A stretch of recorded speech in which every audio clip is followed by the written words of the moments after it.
বিসমিল্লাহির রহমানির রহিম। এএসকে টিভির পক্ষ থেকে আপনাদেরকে জানাই আন্তরিক ধন্যবাদ। আজকে জানাবো কেমন ছিল রাইসির ব্যক্তিজীবন, কর্মজীবন। ইব্রাহিম রাইসি ছিলেন ইরানের সর্বোচ্চ নেতা আয়াতুল্লাহ খামেনির ঘনিষ্ঠ এক ধর্মীয় নেতা। তিনি 2021 সালে প্রেসিডেন্ট নির্বাচিত হয়েছিলেন। হাসান রুহানির পর ইরানের প্রেসিডেন্ট পদে আসীন হন তিনি। 60 বছরের এই সাবেক বিচার বিভাগীয় প্রধান ব্যাপকভাবে বিজয়ী হয়ে প্রেসিডেন্ট নির্বাচনে রাইসি এমন একটা সময় অর্থনৈতিক সমস্যা, ক্রমবর্ধমান আঞ্চলিক উত্তেজনা, বিশ্ব শক্তিগুলোর সাথে পরমাণু চুক্তি পুনরুজ্জীবিত করার আলোচনায় একাধিক চ্যালেঞ্জের মুখোমুখি হয়েছিল। রাইসি দায়িত্বভার গ্রহণের পর একাধিক গুরুত্বপূর্ণ ঘটনার সাক্ষী হয়েছেন, যার মধ্যে 2022 সালে ইরান জুড়ে ছড়িয়ে পড়া সরকার বিরোধী বিক্ষোভ ও গাজায় ইসরায়েল ইরান সমর্থিত ফিলিস্তিন গোষ্ঠী হামাসের মধ্যে চলমান যুদ্ধ। গাজায় চিনিয়া যাক তার জীবনের বিশেষ কিছু উল্লেখযোগ্য ঘটনা। ব্যক্তিজীবন। ইরানের দ্বিতীয় বৃহত্তম শহর মাশহাদে 1960 সালে জন্মগ্রহণ করেন ইব্রাহিম রাইসি। 5 বছর বয়সে বাবাকে হারান তিনি। রাইসি বাবাও একজন ধর্মীয় ব্যক্তিত্ব ছিলেন। শিয়া ধর্মীয় ঐতিহ্য অনুযায়ী মহানবীর বংশধরের মতো কালো পাগড়ি পরতে দেখা যেত তাকে। বাবার পদাঙ্ক অনুসরণ করে 15 বছর বয়সে কুশ মাদ্রাসায় যোগ দেন রাইসি।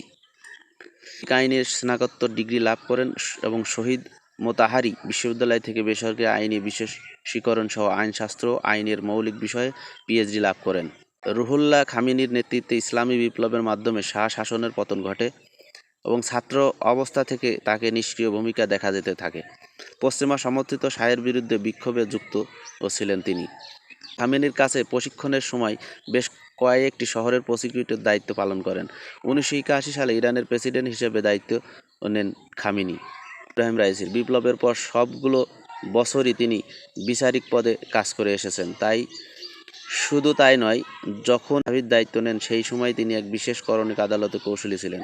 তার নির্বাচনী বিতর্ক প্রচার অভিযানের সময় বিচার বিভাগের প্রধান হিসেবে নিজের কর্মকাণ্ডকে সফল হিসেবে দায়িত্ব করলেও নিজেকে মনে করেন তিনি দায়িত্ব থাকাকালীন বিচার ব্যবস্থার তেমন কোনো পরিবর্তন হয়নি। ওই ট্রাইব্যুনালে 4 জন বিচারপতির মধ্যে একজন ছিলেন রাইসি। তেহরানের ডেপুটি কৌঁসুলি পদে থাকাকালীন ওই ট্রাইব্যুনালের অংশ ছিলেন তিনি। 2014 সালে ইরানের মহাকৌশলী প্রসিকিউটর দায়িত্ব পালন করেন।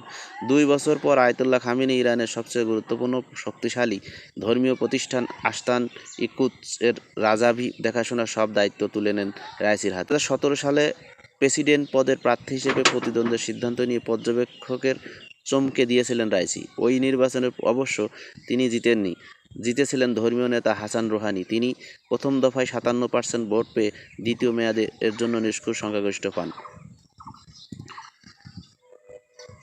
তবে প্রেসিডেন্ট নির্বাচনে রুহানির কাছে পরাজয় তার ভাবমূর্তি নষ্ট করতে পারেনি। 2009 সালে আয়াতুল্লাহ খামেনি তাকে দেশে বিচার বিভাগের ক্ষমতাশালী পদে অধিষ্ঠিত করেন। এর পরের সপ্তাহেই তিনি অ্যাসেম্বলি অব এক্সপার্ট ও বিশেষজ্ঞ মণ্ডলীর ডেপুটি চেয়ারম্যান নির্বাচিত হন। দেশের নির্বাচনী ব্যবস্থায় পরিবর্তন আনতে, দারিদ্র্য, দুর্নীতি, অপমান, বৈষম্যের বিরুদ্ধে লড়াই করতে সশস্ত্র মঞ্চে এনেছিলেন বলে দাবি করেন। প্রথম দফায় 62% ভোট পেয়ে তিনি নিষ্ঠুর জয় অর্জন করেন।